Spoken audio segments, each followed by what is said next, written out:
Does the order you eat your food really matter? You might be surprised. Let's talk about it. My name is Robin, certified nutrition specialist and the creator of Necessary Nutrition Vitamin D and the Necessary Nutrition Pause Plan. Today, we're going to discuss that. Does it really matter?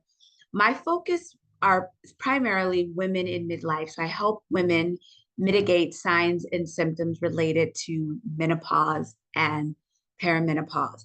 We're going to discuss again, does it really matter the order you eat your food?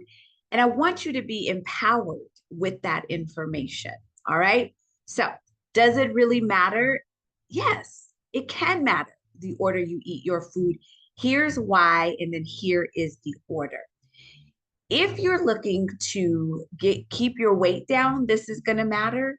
If you are desiring to keep your blood sugar in check, this is going to matter. All right. So, with your blood sugar, and I'll explain the order in just a second, but with your blood sugar, you always want to, whenever you eat, include a protein source. Okay. Don't worry, I'm going to tell you the order. You want to include a protein source. So, protein could be chicken, fish, tofu, um, cottage cheese, the list goes on. So, animal protein or your plant based proteins, right?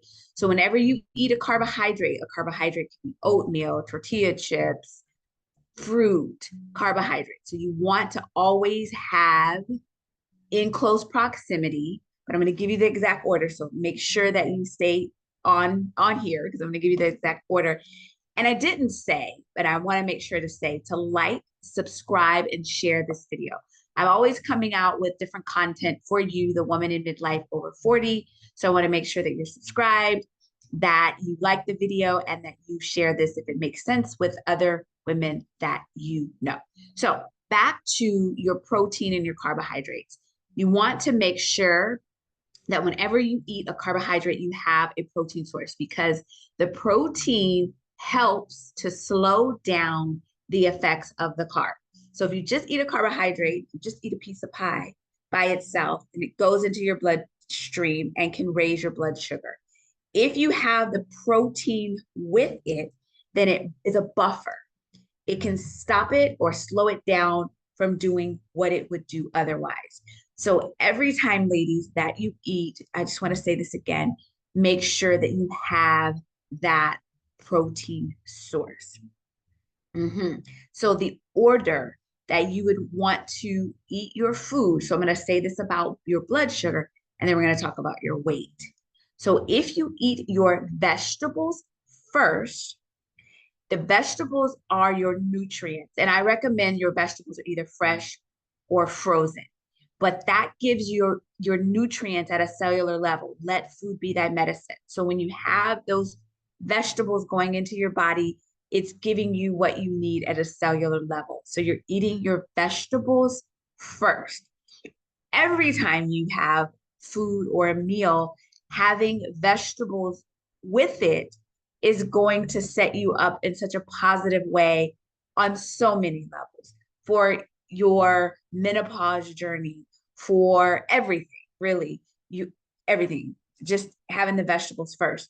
And I digress, but I grow mine right inside uh, aeroponically, hydroponically. No, it waters itself. It's super simple, but I always have my vegetables and my greens at the ready. If you want more to know more about that, I'll put the information down below, but it's the tower garden that I use to grow.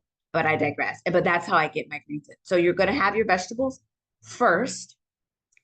Then, second, you're going to have your protein. So, your chicken, your fish, your eggs, your tempeh, your protein source second. Vegetables first, protein second, and then lastly, your carbohydrates. Lastly, your carbohydrates. And when you eat your carbohydrates, so you can eat as many vegetables as you want. I always say 2 cups or more, your protein, 5 ounces or more. And then your carbohydrates, you want to keep it to a cup or a serving. I'm being general with that information, but generally that'll work.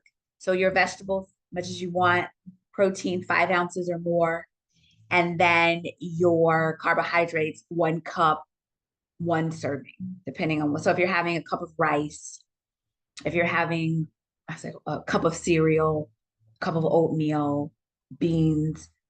Beans have serve two purposes. They're protein and carbs, but nonetheless, with your carbohydrates, you want to have a cup. All the vegetables, let food be that medicine. You have a protein, which is the buffer, and then you have your carbohydrates.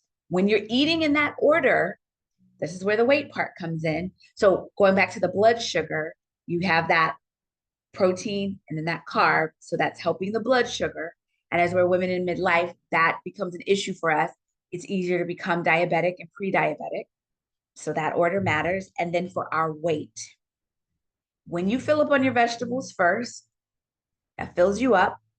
Then you get your protein, that fills you up. And then you have whatever room is left to get those carbohydrates in. If you did it the reverse, if you ate your carbs first, now you're full on the carbs because they're full, make you full, but it's not authentic. Then maybe you don't eat as much as your vegetables. Maybe you don't eat as much as your protein. And now you've eaten the carbohydrates first, and that's not giving you maybe the buffer. You've overindulged. My favorite is like French fries. And if I eat those first, then I don't really want the others. I would leave some of the others on my plate. But if I'm doing it the other way, when I get to those carbs, I'm satisfied with the cup. It does me good. I had my nutrients and I can move on with my day. So does the order that you eat your food matter? Yes, it does for your blood sugar. Yes, it does. It's a wonderful strategy to keep your weight down. Yes, it does. So I want you to like this video, subscribe, follow me for more tips. I'm always sharing tips and information that you can use as a woman in midlife so that we can feel better, look good, be vibrant, and thrive in midlife. If you have not already, vitamin D is a supplement. This is not the topic of this video, but I always want to encourage you to make sure that you're taking your vitamin D3 with K2. Necessary Nutrition vitamin D K2 is excellent. It's down below. And then if you are not a part of the Necessary Nutrition Pause plan, get the information and join us. It is a meal plan, nutrition guide, key resources, best practices, and live programming to help you mitigate symptoms and concerns related to menopause and perimenopause. All right, so until we meet again, I'm Robin, Certified Nutrition Specialist, and eat well, think well, and be well. Take care. Peace.